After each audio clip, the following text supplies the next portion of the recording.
Yeah, so hey everyone, Serge this side. So here's day 3 and we'll be solving the first problem of the day 3, that is intersection of two arrays. So let's move forward. तो problem क्या कर रही है कि हमारे पास given two arrays nums1 and nums2, return an array of their intersection. Intersection क्या, okay ठीक है. Each element in the result must appear as many times as it shows in the both array. You may return the result in any order. वो कह रहे हैं basically कि वो elements return करो जो कि बोथ एलिमेंट्स में प्रेजेंट हैं. बेसिकली हमें यहाँ पर करना क्या है, इंटरसेक्शन करना है. इंटरसेक्शन क्या होता है, जो ये दो एरेस दिए हुए हैं उन इन दो एरेस में से जो एलिमेंट्स कॉमन है ना इन दोनों में उसको रिटर्न करना है. तो they are saying result return the result in any order. आप किसी भी ऑर्डर में रिजल्ट को रिटर्न कर सकते हो. Let's say for this example इसमें ये स्मॉलेस्ट है, इसमें कौन कौन से एलिमेंट रिपीट हो रहे हैं, दैट इज 2 एंड 2 है. तो ये 2 एंड 2 ये इसमें भी रिपीट हो रहा है, इसमें भी रिपीट हो रहा है, जिसको हमने रिटर्न कर दिया. एंड जो नेक्स्ट एग्जांपल है उसमें एलिमेंट दिए हुए हैं 4 9 एंड 5. एंड जो nums2 है उसमें भी दिए हुए हैं 9 4, कितने एलिमेंट दिए हुए हैं. But 4 and 9 are repeating. Fine. तो हमें क्या कौन सा रिटर्न करना है, 4 एंड 9. ठीक है, आउटपुट हमें रिटर्न कर दी 4 एंड 9. बट अगर आप उसमें आप किसी भी ऑर्डर में रिटर्न कर सकते हो एलिमेंट्स को, दैट इज 9. आप अगर 9 को पहले लिख दो, 4 उसको बाद में रिटर्न कर दो तो वो भी चलेगा. It is also accepted over there. तो ऑर्डर उसमें मैटर नहीं करता, बट आपको आंसर जो पर्टिकुलर एलिमेंट्स हैं वो प्रेजेंट होने चाहिए. तो आप करोगे कैसे. So let's move to the whiteboard. So hi everyone, सो हम इसको बेसिकली 2 अप्रोचेस से सॉल्व करेंगे. तो फर्स्ट अप्रोच क्या होगी हमारी कि मैं the first approach will use the time complexity of m plus n time complexity, and it will use the of minimum of m comma n time of space complexity. So what is m? M is the, let's say, length of this array, and n is the length of this array. Okay, fine. And okay, so this is the space complexity. So second approach will use this sorting methods. तो अगर आपको पता है कि sorting आती है उसमें log n time भी आता है, तो वो कितनी स्पेस यूज़ करेगी, टाइम कितना यूज़ करेगी, of O M log m time complexity plus the n of n log n time complexity. It will use the overall this time complexity and it will use the constant space. Fine. So let's move forward by discussing the each approach. हम कैसे use करेंगे. ये तो होगी sorting वाली approach, इसको बाद में देखेंगे कैसे होगा. First of all we will see how we can solve this problem using some extra spacing. Let's see. तो मैंने क्या किया, मैंने देखा कि इस एरे में से कौन सा एरे स्मॉलर है. ठीक है, मैंने देखा हाँ नाम स्मॉलर है, तो मैंने उसका हैश मैप क्रिएट कर दिया. आप कोई सी एरे का भी कर सकते हैं, ऐसा कोई प्रॉब्लम नहीं है इसमें. बट मैंने कहा कि यार हाँ थोड़ी स्पेस कम यूज़ होगी तो अच्छा होगा. तो 4 उसकी फ्रीक्वेंसी कितनी है, 1 है. 4 एक बार रिपीट हुआ है 4. ठीक है, उसका हैश मैप क्रिएट कर रहे हैं. 9 भी एक बार रिपीट हुआ है, 5 भी एक बार क्रिएट हुआ है. लेट्स से इसका नेम काउंट है एंड ये एलिमेंट वाला सेक्शन है एंड ये इसका काउंट है. सो इसकी फ्रीक्वेंसी लिख देते हैं, फ्रीक्वेंसी सेक्शन. ठीक है, फाइन. अब मैं क्या करूँगा, सिंपली इस एरे के एक एक एलिमेंट को ट्रैवर्स करूँगा और चेक करूँगा कि अगर एलिमेंट वहाँ पर इसमें प्रेजेंट है कि नहीं, इसमें प्रेजेंट है कि नहीं, इसमें प्रेजेंट है कि नहीं, एज सच. फाइन. तो कैसे करेंगे, लेट्स सी. तो मैंने क्या किया, मैंने एक लूप रन की i equal to 0 to n. Fine, इसकी लेंथ तक. तो मैंने क्या किया, अब मैं चेक करूँगा इफ जो काउंट हमारा हैश मैप है उसमें nums2 में से जो एट टाइम प्रेजेंट एलिमेंट आ रहा है उसका फ्रीक्वेंसी चेक करूँगा. फाइन. अब वो चेक करूँगा कि इसकी फ्रीक्वेंसी ग्रेटर होगी 0 से, मीन्स वो एलिमेंट अभी उस एरे में प्रेजेंट है. फाइन. तो क्या करो बेसिकली एक मैं आंसर नाम की लिस्ट ले लेता हूँ, एक आंसर नाम का एरे ले लेता हूँ. तो उस आंसर में मैं उस एलिमेंट को पुश कर दूंगा, बेसिकली ऐड कर दूंगा उसमें. किसको ऐड करना है, नम्स ऑफ 2 एलिमेंट को. जो ये एलिमेंट आ रहा है जिसका हमने फ्रीक्वेंसी चेक की है वो उस एलिमेंट को इसमें ऐड कर दो. इसको मैं दिखाता हूँ अभी कैसे करना कैसे है. लेट्स से मेरा जो फर्स्ट एलिमेंट आया आई मेरा 0 है, फर्स्ट एलिमेंट आया 9. ठीक है, तो 9 इसने चेक किया कि हाँ 9 इस काउंट में प्रेजेंट है, उसकी फ्रीक्वेंसी 1 है, मीन्स वो ग्रेटर देन 0 है. ठीक है, उसकी फ्रीक्वेंसी 1 है, तो उसको कर दो ऐड आंसर में. मैंने आंसर में उसको ऐड कर दिया. ठीक है, तो उसने क्या किया, आंसर डॉट ऐड कर दिया. अब इसकी फ्रीक्वेंसी को मुझे करना पड़ेगा 0, क्योंकि मैं इसको एक बार, क्योंकि हमने फाइंड करनी है कॉमन एलिमेंट्स. अब हमने ये एलिमेंट है इसमें कॉमन है तो मैंने इसको फाइंड कर लिया. तो अब उसको उसकी जो फ्रीक्वेंसी है let's say count nums of 2, जो ith एलिमेंट आ रहा है उसको कर दूंगा, एक कम कर दूंगा. फाइन. तो इसकी अब फ्रीक्वेंसी हो जाएगी 0. और फिर से ये नेक्स्ट एलिमेंट पे मूव करेगा, वो करेगा यहाँ पर 4 पे आ गया, तो 4 उसने चेक किया, फिर उसने चेक किया कि 4 की फ्रिक्वेंसी कितनी है, तो उसकी फ्रिक्वेंसी 1 है, दैट इज ग्रेटर देन 0। तो उसने क्या किया, 4 को भी इसमें ऐड कर दिया एंड उसकी फ्रिक्वेंसी को कर दिया अपडेट 0, दैट इज वो यूज़ हो चुका है अब फिर से वो अगर आगे मूव करेगा 9। अब आप देखोगे कि मैंने फ्रिक्वेंसी को 0 पे क्यों नहीं इसको ले रहा, ठीक है। अब देखो आ गया 9 अगला एलिमेंट आ गया उसमें, उस एरे में से, बट उसने चेक किया कि हाँ इसमें 9 तो है बट उसकी फ्रिक्वेंसी 0 है, मीन्स एक बार ये एलिमेंट रिपीट हो चुके हैं, इसके बाद और कोई 9 नहीं है, ठीक है। तो हम उसको कुछ भी नहीं करेंगे, उसमें ऐड नहीं करेंगे, फिर से वो नेक्स्ट एलिमेंट मूव कर जाएगा, दैट इज 8। अब वो चेक करेगा कि इस हैश मैप में 8 है, उसने कहा नहीं है मेरे पास, फिर से वो नेक्स्ट एलिमेंट मूव कर जाएगा, वो मूव कर गया 4 पे, तो उसने चेक किया कि 4 है, हाँ जी 4 है उसकी, बट उसकी फ्रिक्वेंसी कितनी है, 0 है, तो उसने फिर भी कुछ नहीं किया। तो हमारे पास जो आंसर लास्ट में लिस्ट आई दैट इज ये आ गई, तो ये हमारा बेसिकली आंसर हो जाएगा 9 एंड 4। तो ऐसा कोई ये कोई कंस्ट्रेंट नहीं है कि आपको किस ऑर्डर में रिटर्न करना है एलिमेंट, वो लीड कोड वालों ने बताया होगा कि आप किसी भी ऑर्डर में इसको आंसर को रिटर्न कर सकते हो, फाइन। तो ये basically it is using the of minimum of m comma n space. तो यहाँ पर मैंने कौन सी स्पेस यूज़ की, m स्पेस यूज़ की, तो it is using the of m space, fine. तो इसमें टाइम कम्प्लेक्सिटी कैसे चल रही है, एक तो चल रही है ऑफ n ये लूप, उसके बाद हम यहाँ पर एरे को भी एक बार ट्रेवर्स कर रहे हैं, ये जो काउंट है बेसिकली हम इससे एरे को ही ट्रेवर्स कर रहे हैं, ठीक है ना। तो इस एरे को ये हमारा एरे ट्रेवर्स हो रहा है क्योंकि एक एक एलिमेंट उसका यहाँ पर ऐड हो रहा है, जितने एलिमेंट इसमें है इसमें वो भी ऐड हो रहे हैं, ठीक है। तो हम बेसिकली उसको उस इस एरे को भी साथ साथ ट्रेवर्स कर ही रहे हैं, तो इसलिए टाइम कम्प्लेक्सिटी होगी of n plus m and it is using the m space complexity.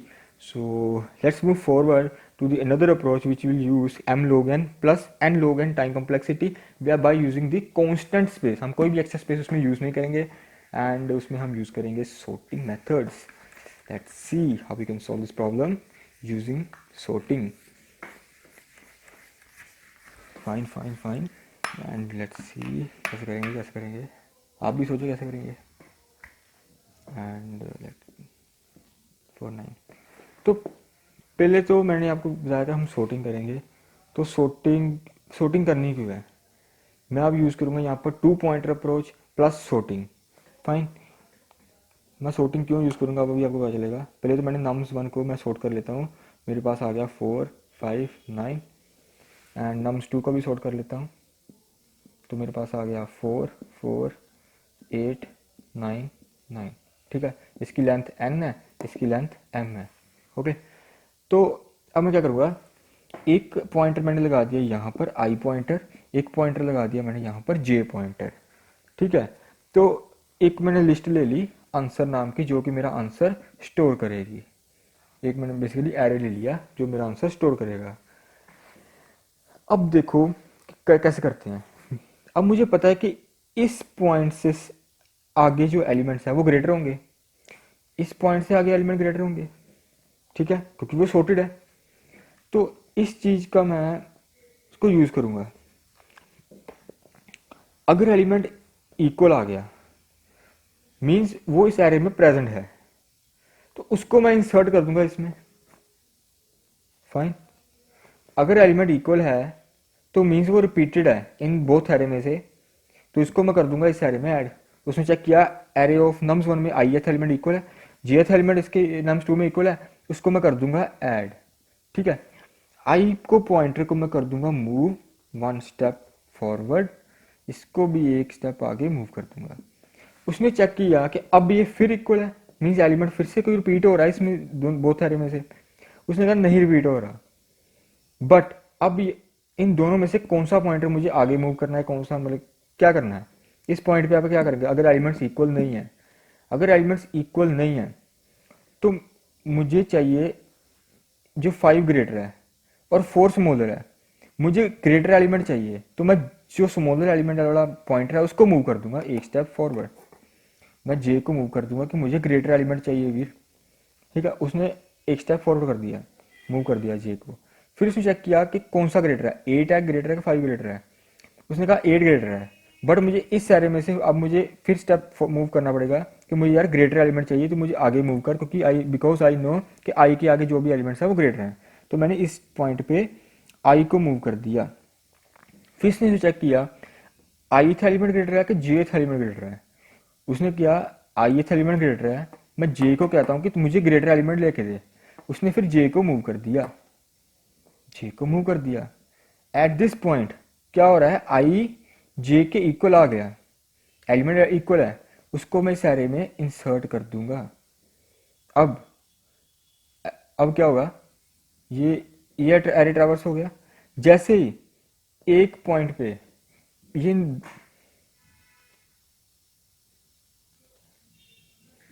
जैसे ही एक भी पॉइंटर आई में से और जे में से कोई भी एक पॉइंटर उसके लास्ट पोजीशन पे पहुंच गया, हम लूप को स्टॉप कर देंगे।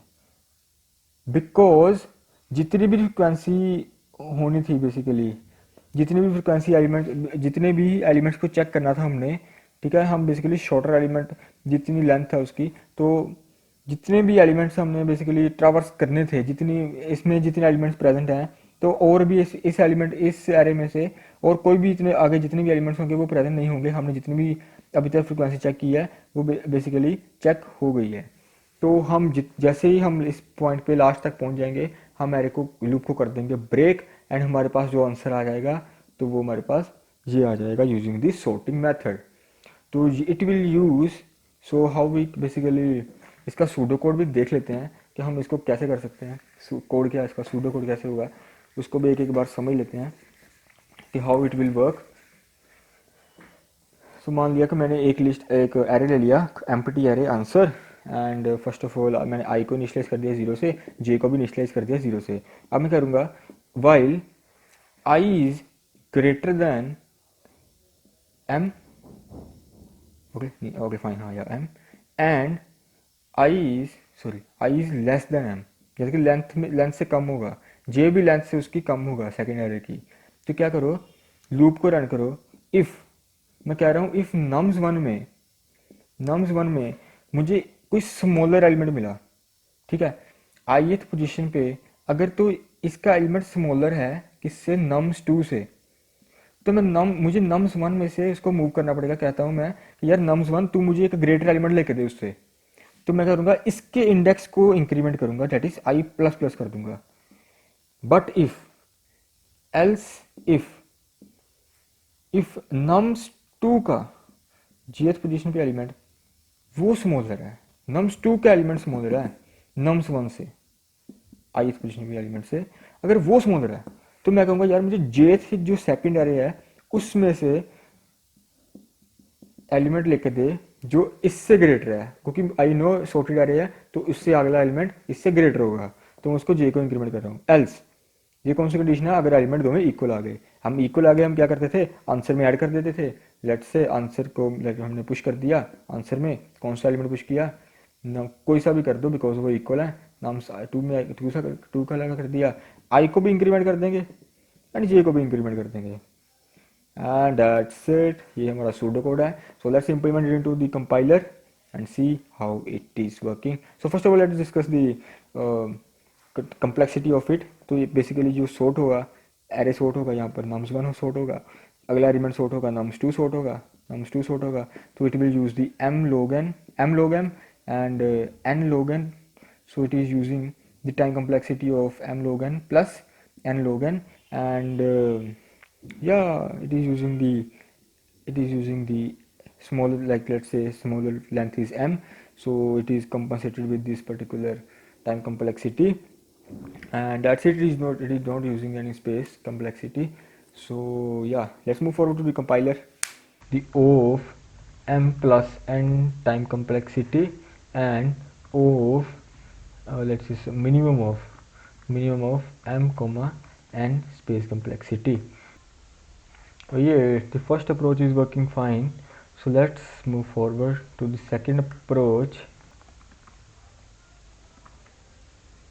ओके सो अब ये सेकंड अप्रोच है, देखते हैं कि अगर वेदर इट वर्क्स और not for the all test cases. Okay, it is working, let's see it is working for the all test cases और नॉट।